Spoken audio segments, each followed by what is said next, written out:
Easier to groom a child because an adult always has a position of power over a child. I am Anthony Zankis. I am an expert in the fields of sexual violence, family violence, and trauma. It's really hard to just look at somebody and say that person's a predator. What you have to do is look at the behaviors and listen to the things that they say. We met before. It's hard to forget those eyes. Look at those eyes. Look at them. Can I own it just alone? Very good.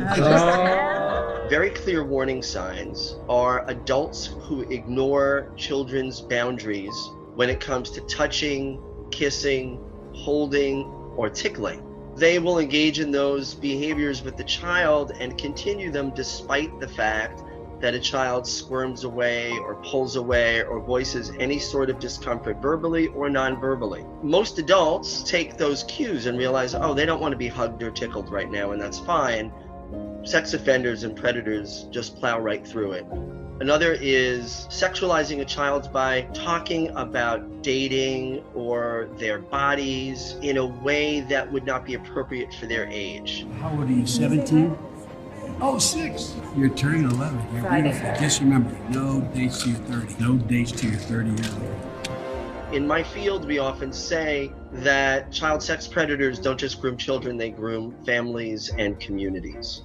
Seeing these behaviors in an adult doesn't mean that adult is a predator or would ever harm a child. But what it does do is it sets that child up to grow up in a world where they view these violations of personal space as normal, and that's unacceptable.